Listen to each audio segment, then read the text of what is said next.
Ladies and gentlemen, welcome to the Out There Hour with Basil and Mark. I'm Mark. Hello, how you doing? The Out There Hour on Alternative Future Radio. The Out There Hour with Basil and Mark. www.alternativefutureradio.com. Yay! Good morning, Mark. Morning, Basil. Morning. And what a show we have. Well, we've got a top guest today. Wow. I'm quite keen to get this chap on the air. He's an interesting chap, certainly. Well, and his subject matter. How exciting. What if Hitler had lived? What if he didn't die in the bunker in 1945 and lived and died of old age? In Argentina. In Argentina, of all places. And there seems to be a lot of evidence to support this. There does seem to be a fair bit, certainly. It's not quite as closed as people might think. It seems there's an awful lot of contradictory to the mainstream story, at least. Oh, absolutely. I mean, so many of the minor Nazi officers escaped to Argentina. Are you telling me that That's true. Yeah, they couldn't get the head honcho out. The story of his escape... It'd be unusual, wouldn't it? Yeah. The story of his escape is quite interesting. It would certainly make a nice film. Yeah. I'm not sure if there is a film being made of it. I think I read somewhere that there may be a film. There might be. Yeah, we shall have to ask the man himself when he comes on. The author we're speaking to today, Gerard Williams, he's a filmmaker as well. He's worked on the Discovery Channel. I think so, yeah. I think I read that in his bio as well. We should probably also credit Simon Dunstan, who's not with us today, but he's the co-author. He's a military historian. Yeah, well, Gerard has been a journalist now for 30 years, is it? I think it was something like that. He's very well established and I believe well respected. I think he's worked for Sky and BBC as well. He's responsible for thousands and thousands of hours of broadcast material. Yeah. What was he, a foreign correspondent, I think it was, if I remember correctly. He's worked for Reuters, was it? I think there was BBC, and Sky. We shall have to ask him. He's worked for a lot of big names anyway. Oh, wow. Certainly seems to know his beans. He's a proper journalist. He seems to know what he's talking about. Well, they've been researching this for 5 years. That's a long time, isn't it? That's a long time. The book, we should probably give it a pre-plug before he comes on, is called Grey Wolf, The Escape of Adolf Hitler.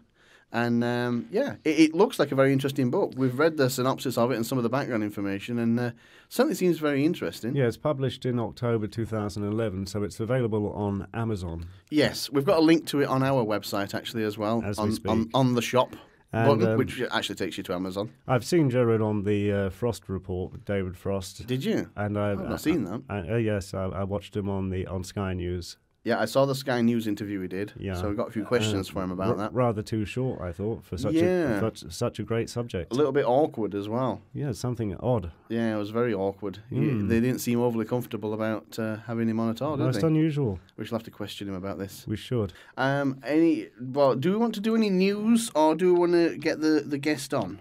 I'm really keen to talk to Gerard because it's such an interesting subject. He is an interesting chap, isn't he? Grey Wolf, The Escape of Adolf Hitler. Shall we call him, and then if we have time at the end, we'll do some news at the end. Yeah, I think that's a good idea. Let's call him now. Let's get on with it. Yeah. Right. Okay. Calling Gerard live. Hopefully he should be coming through. We're dialing him in London, I believe. He's based in London at the moment, isn't he? Yeah, I believe so. Still working in the media. Yeah. Hello, is that Gerard? Yeah, hang on. Oh, thanks ever so much.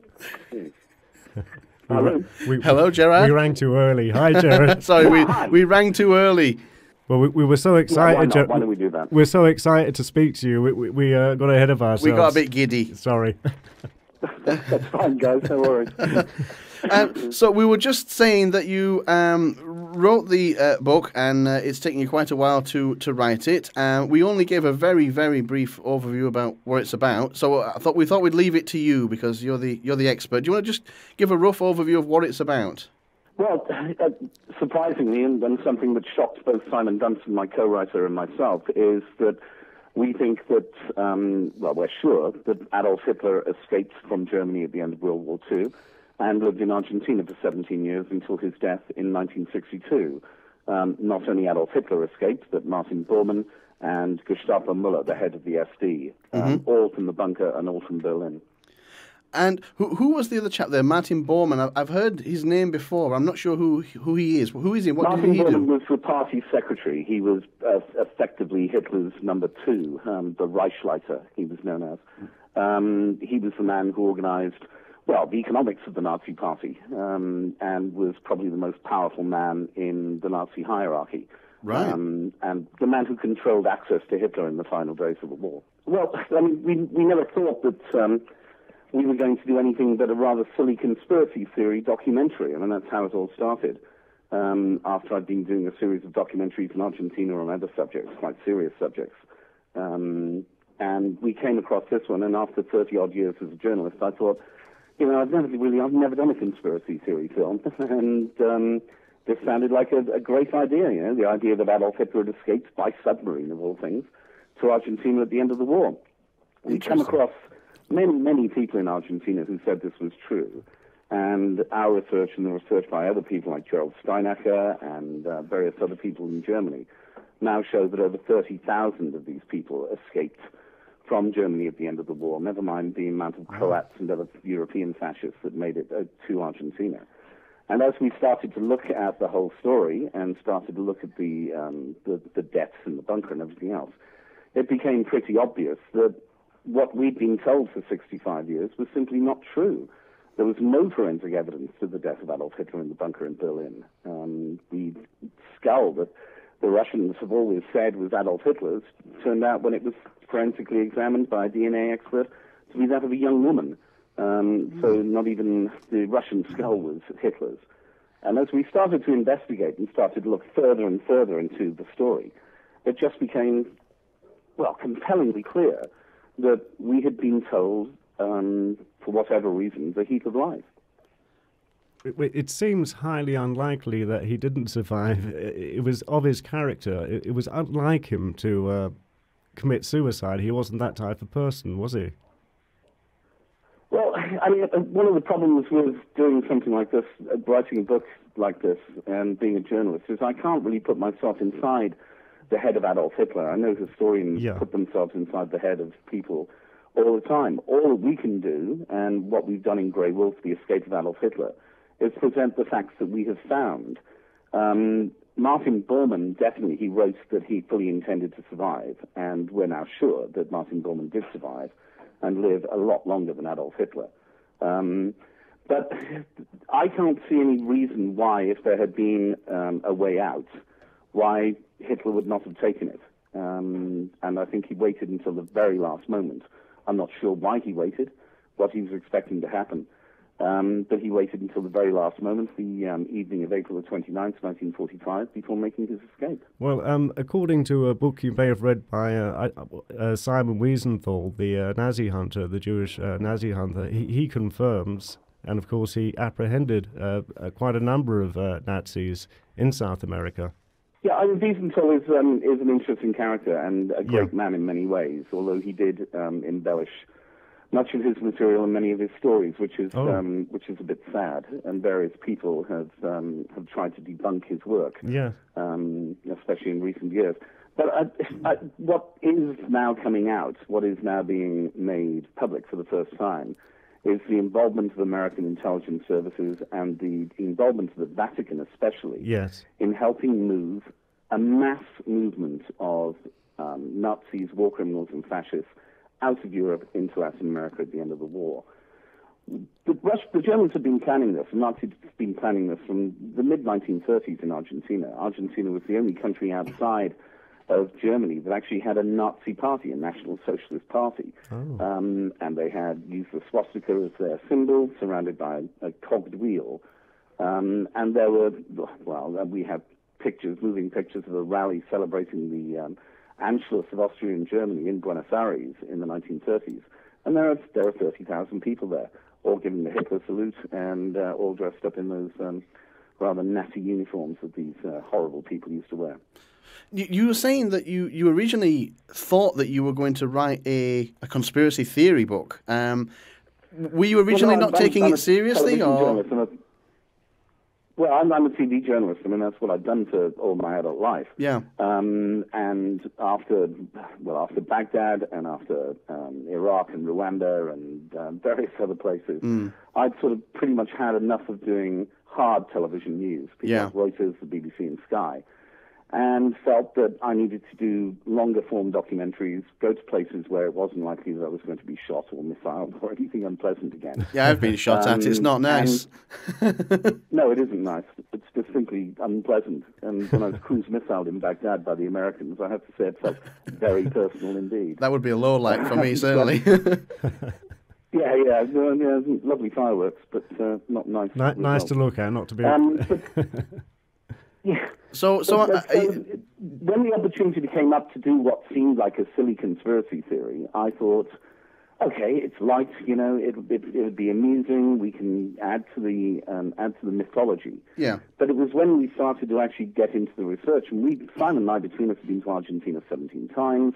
We've been in talks with people in America and in Germany. We've walked the ground on places that we've reported on.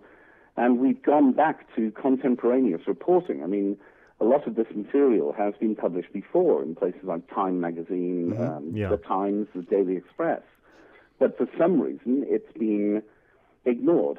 Most conspiracy theories come out of, we don't know where they come from. Most of them come from people's strange and weird imaginations. But your co-author, Simon Dunstan, is a proper poker military historian, and you are a real bona fide investigative journalist with decades of experience. Yeah. This story wasn't just thought up in the back bedroom of a teenager or anything strange or in a mental asylum like most conspiracy theories seem to come from. This is no. I mean, as a journalist over the years, I've come up against loads of conspiracy theories, and they usually take about 18 seconds to knock down. Yeah, they're usually completely rubbish. I mean, Grey Wolf is not a conspiracy theory.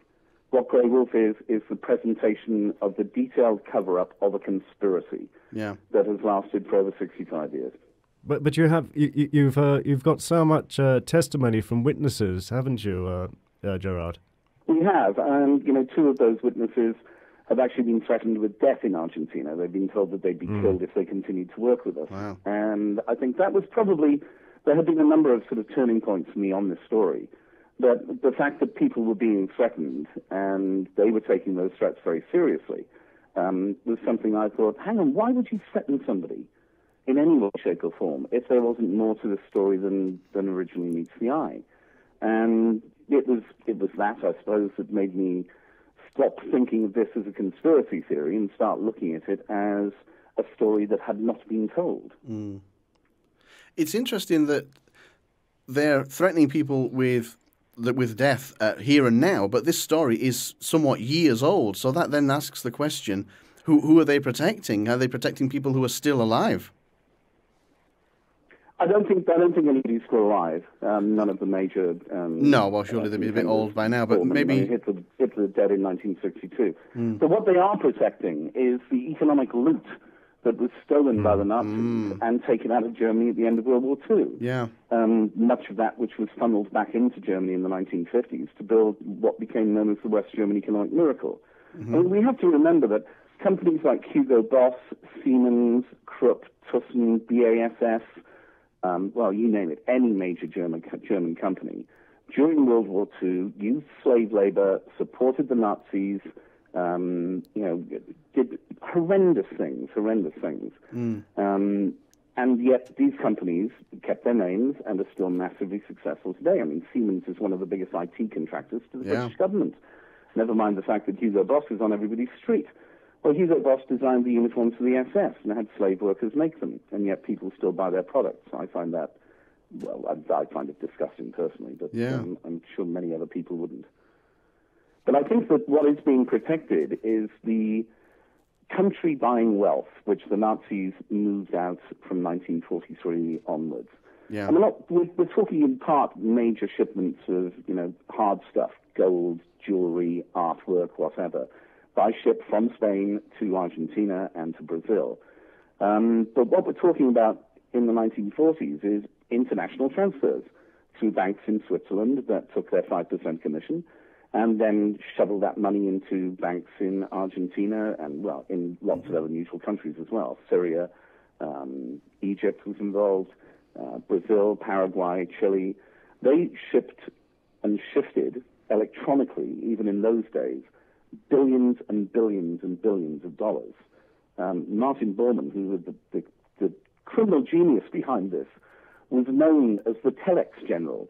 I mean, the guy used communications to their utmost extent. And the idea that you couldn't move material wealth electronically in those days is simply not true. Bormann set up over 745 front companies in neutral territories so they could move patents, shareholdings, bearer bonds, and everything else out to them.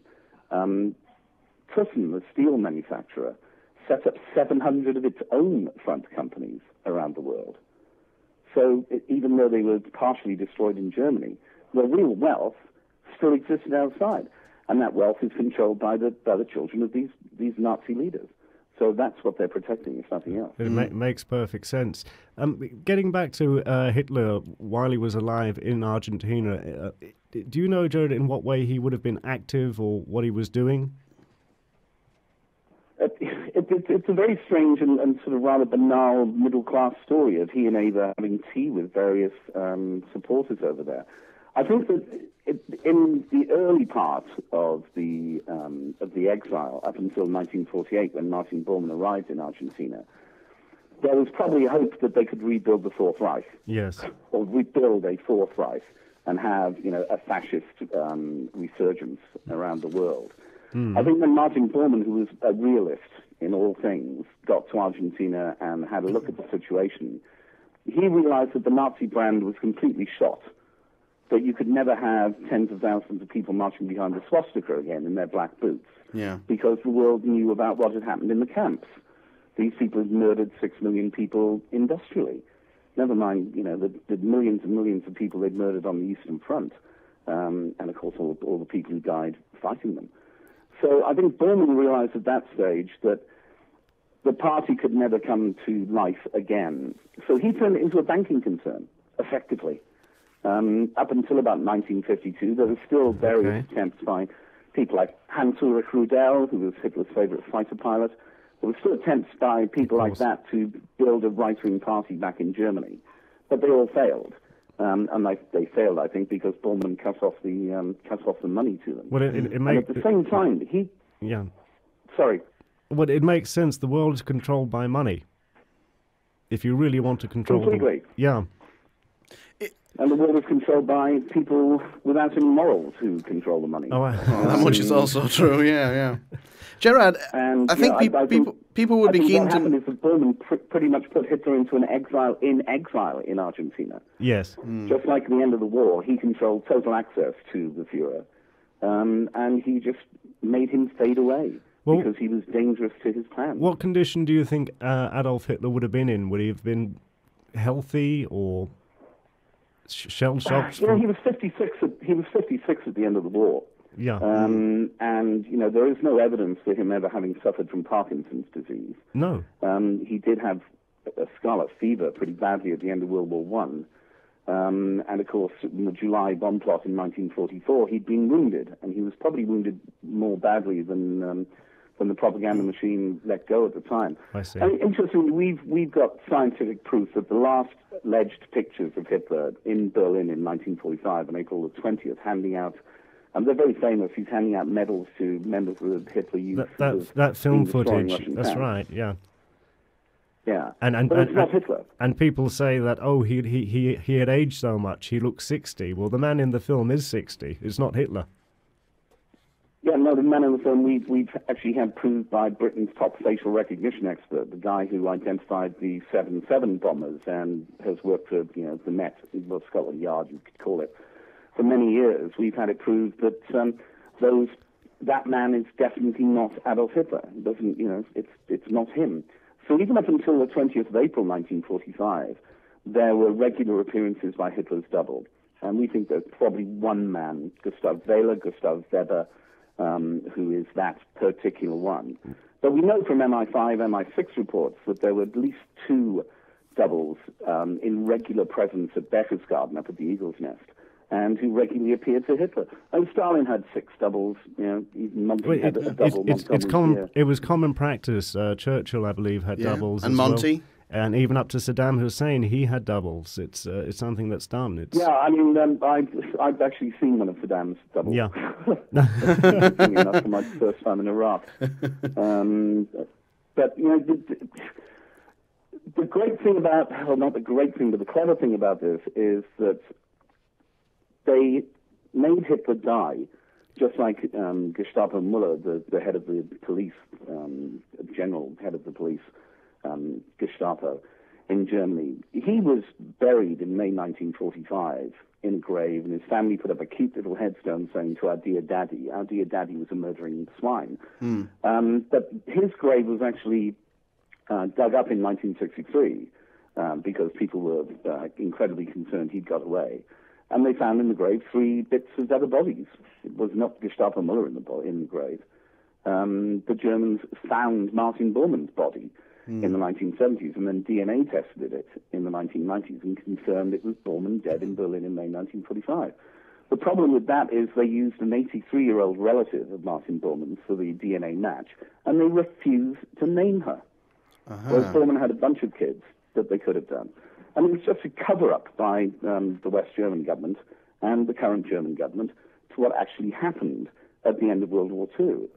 I mean, recently we've discovered that the Germans and the CIA both knew where Adolf Eichmann was and his name in Buenos Aires in 1952, 8 years before the Israelis snatched him and put him on trial in Tel Aviv.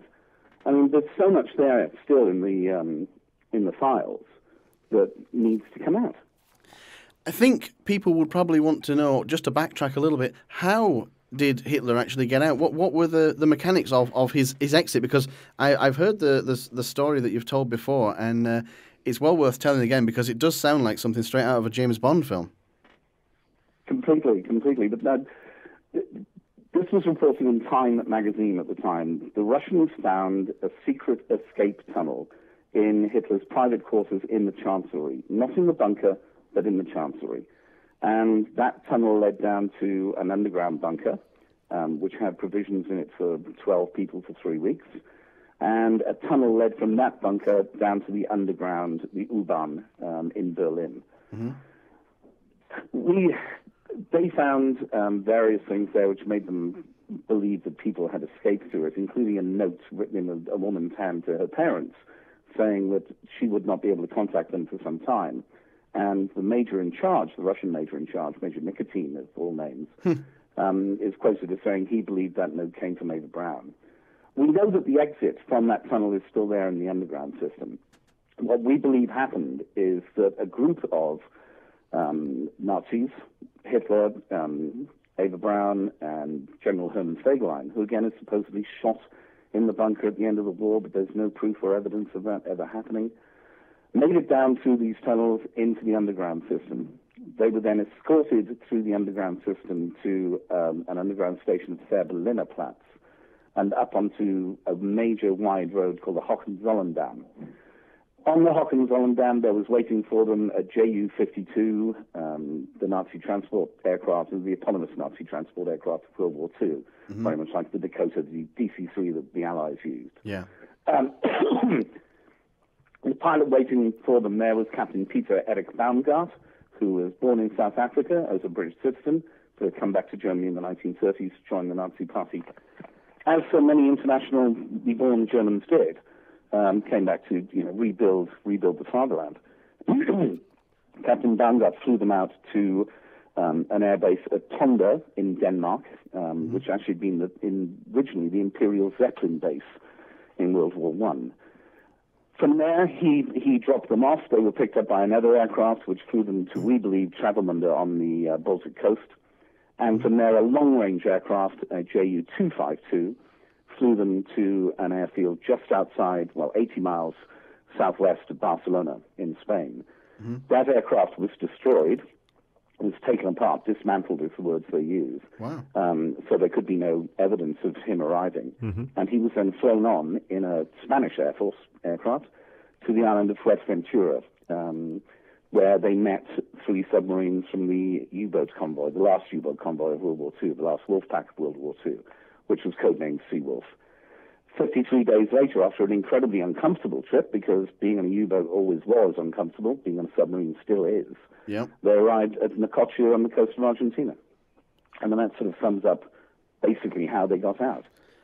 Yeah, it's fascinating, isn't it? How, when you got to Argentina... There's no UFOs here or wonder weapons or Antarctic secret bases. No. This is the final throes of a military machine. And it was done in a way that... It was hardly impossible, Gerard, to achieve, was it? No, I mean, numerous people flew aircraft over Allied occupied Europe to Spain. I mean, Leon de Grelle, the SS general who was the leader of the Belgian fascists, he flew a Heinkel bomber. Well, he didn't fly it, but he was flown in a Heinkel bomber from Norway to San Sebastian on the coast of Spain. Yes. I mean, it's even longer trip and shorter range aircraft. And this happened a lot at the end of World War II. When he arrived in Argentina, was his arrival noted? Was he invited, or was he there in secret? Were they collaborating? Well, the extent of the Nazi penetration in Argentina was huge. I mean, we have documents from the German archives, which were found by a man called Silvio Santander, who was a Democratic congressman in Argentina.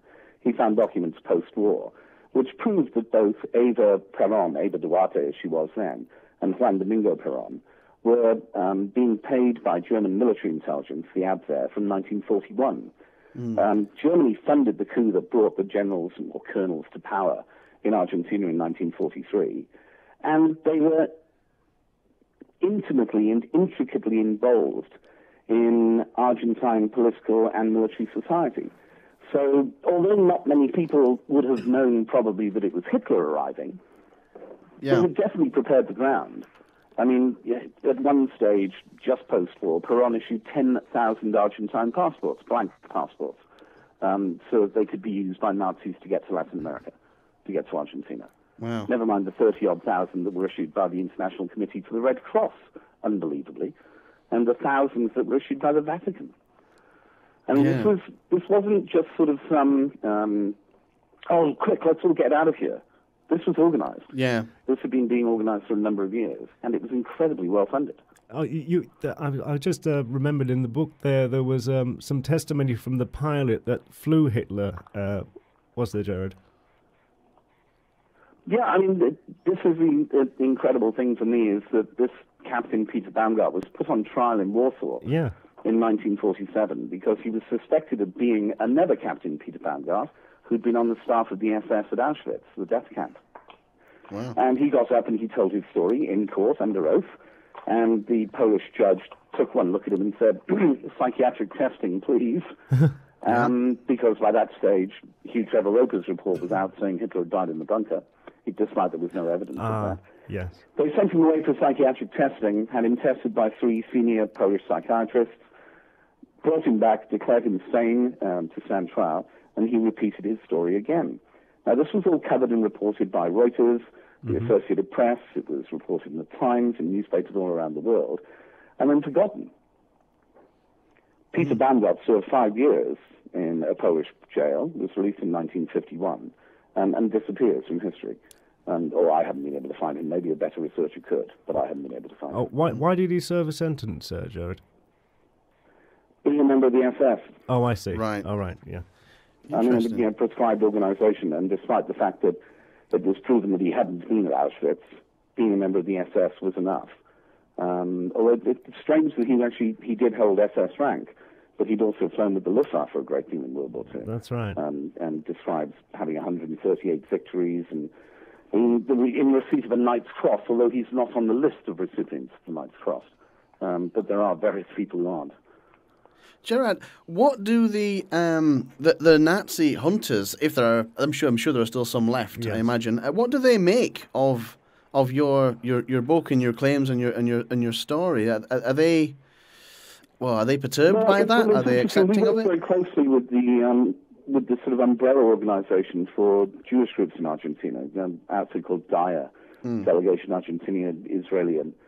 And they were convinced that Martin Bormann had escaped at the end of the war. And we interviewed quite a few people, both in Buenos Aires and in Cordoba, about that. They had rumors of Hitler having made it out, but they didn't have anywhere near the evidence that they had for Martin Bormann's presence in Argentina post-war.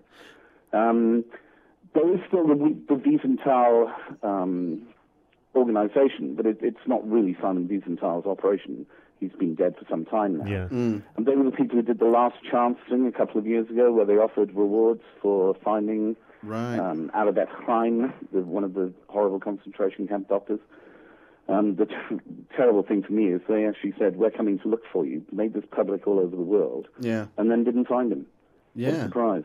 It's crazy. I mean, here we have quite good links in Israel.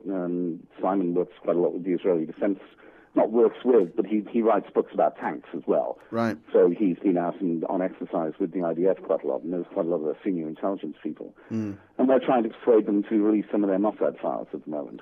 Well, good luck with that. We'll see how that goes. Is it worth? They're one of the few people who have pointed guns at me. Is it worth pointing out what rat lines are and their involvement in the story? Because I didn't know a lot about those. I knew of the film which made one of them famous, not to give it too much away, but I didn't know they were quite as elaborate as they are until I came to start reading about this recently. I think there's an extremely good book out there at the moment called Nazis on the Run by a man called Gerald Steinacher, which details in the most incredible detail the organization that got these people out of Germany, out of the southern Tyrol in Austria, and down through Rome, through the Vatican, and then on to Argentina.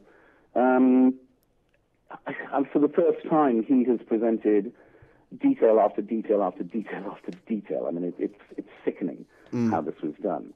But this was done in a massively organized way. It was financed and it was organized. Why? I mean, I was brought up a Catholic, although I haven't been one for a very long time and will never be one again, especially after reading what I've read now, despite my lack of faith anyway. Yeah, we were going to come to that. But they knew, and Pius XII must have known, you cannot move this many people with it being a secret.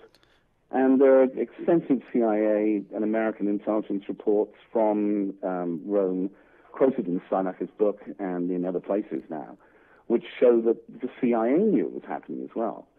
But they were turning a lot of these guys, these Nazis, to work with them against what they saw as the red threat, and that was what the Vatican was scared about, is, godless communism. Yeah. And it's that classic old thing that the enemy of my enemy is my friend. Was that Operation Paperclip, or was it before then?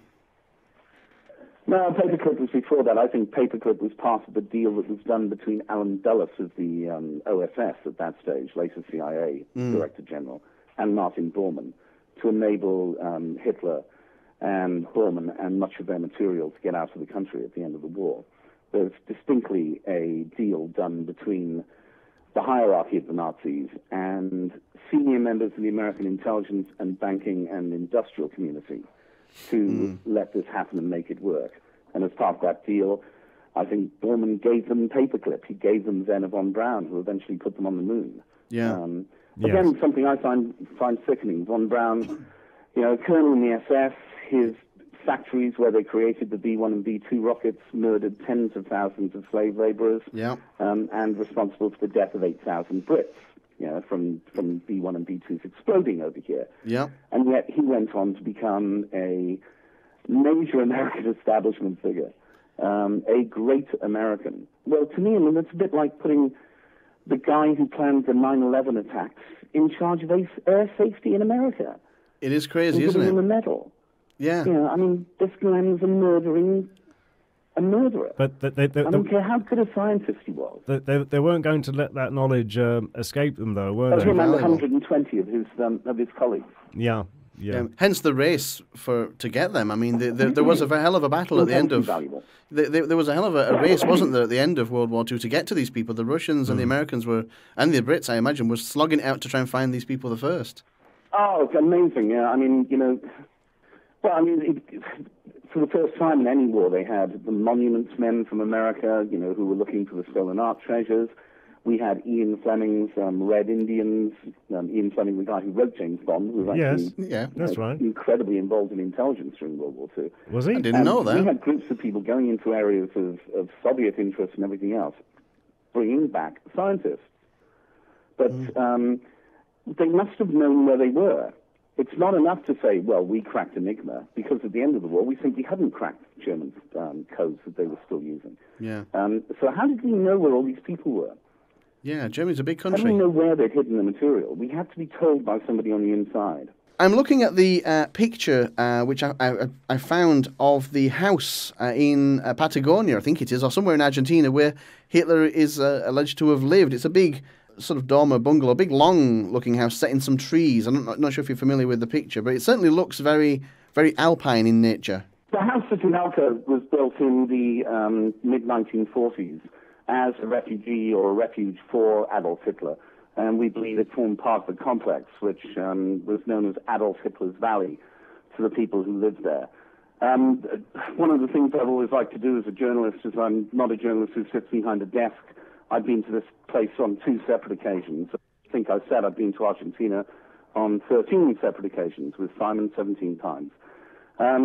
What's important is that people, I think, read the book. This is a story that needs to be told.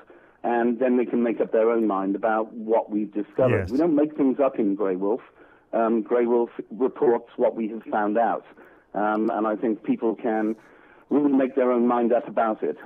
It's plug. It's available on Amazon, at Waterstones, at good bookshops online, pretty much everywhere. The hardback is out in English at the moment all over the world, and the paperback comes out in English in the UK in July. I think it's important that people realize exactly what happened at the end of World War II. It was not the world it wasn't the end of a world war that we've always been sold. There was nothing clean about this. It was, in fact, probably one of the dirtiest periods in history, both for the amount of murder that was carried out and the deeds that were done at the end of it. I've got one question which I must ask before we lose you, so I'll ask it first. I watched your interview on Sky. Same here, yeah. And I must say it was quite short. And David Frost. Yeah. Yes. Well, I watched the one on Sky. It was quite short, and I noticed how almost instantly they seemed to start mentioning Holocaust denial, even though the subject never even was raised by anybody, I don't think. What's going on there? That does seem to be a very strange phenomena where anybody who talks about anything to do with Germany and deviates from the official story, Holocaust denial seems to be brought up from nowhere and the interview murdered. Well, I've been accused of being a neo-Nazi, accused of being a Holocaust denier and everything else, not just by the interview on Sky, which I actually thought was very fair. I've known Mark for a very long time. I'm ex-foreign news desk at Sky anyway, so I have a lot of time for Sky News' reporting and their approach. I think the problem is that this is such a controversial story, such a controversial truth, that people are embarrassed about discussing it. And the one thing they don't want to do is to have any revision of the nastiness, of the foulness of that Nazi regime. And that's not something that Grey Wolf does at all. We don't try and revise how bad these people were. We don't try and revise how cruel that whole thing was. What we do want to try and revise is the approach to telling the truth about World War II and the end of it. And the fact that the Nazis, there was no denazification. They didn't go away. They just took off their uniforms and went home. And I think that's an important lesson for us to learn today. And perhaps became bankers. There are people out there who want to control the world, and other people are out there helping them. So they took off the uniforms and they put on the suits. I think that's probably exactly what they did. Yes. The suits were probably made by Hugo Boss, and they made their uniforms in the first place. Yeah, I mean, there is a lot of evidence. I say a lot. There is some evidence to suggest that the Nazis did carry on after World War II in the commerce and banking world, in some capacity at least. Oh, very definitely. I mean, you also should realize that something like 25 senior ministers in the West German government post-World War II had all been members of the Nazi Party. Now, you don't simply change your views overnight just because you lose. And the reason reason why so much of this has been hidden. Germany has become an important economic and partner of America and everybody else in the middle of Europe. And so maybe we should just be, realistic about this and accept real politics for what it is that, you have to do dirty deals to let the world carry on. Absolutely. I find that immensely difficult to accept, and I'm not mad about it in one way or another. It just is wrong. And I feel that, once you look at the evidence that's presented in Grey Wolf, I hope that a lot of other people will start to feel that it's... Simon and I are working on our follow-up at the moment, which is called Spider's Web. Okay. Which goes into much more detail about the industrial and banking involvement. That's right. A lot of which Yes. has already been published out there. But I think we wrap it all together and give it a heart, give it a core at the Spider's Web, which is in Argentina. It is in an organization run by Martin Bormann and his lieutenants. And it's an organization that I'm pretty sure wields power economically out. Oh, we seem to have lost him again there. I don't know if you can still hear us there, Gerard, but it was brilliant talking to you. I'm not sure if you're still out there, but that was Gerard. We only had the tip of the iceberg. We must get him on again. That was Gerard Williams, who is the co-author of Grey Wolf, An Escape of Adolf Hitler. Sounds very fascinating. It's available on Amazon.co.uk. Yeah, I think it's also on Waterstones, I think he said. And we've got a link to it on our website as well. Any good bookshop. And bookshops as well. Yeah, so that's great. So Great, thanks very much, fantastic. Gerard. Yeah, thank you very much, Gerard. Send him a message. Shame we had such a terrible line there today. Okay, so I think we'll probably play another little bit of music now. Let's see, what will we go for? Let's go for Dano, our old favourite. Why not? And The Time Isn't Right.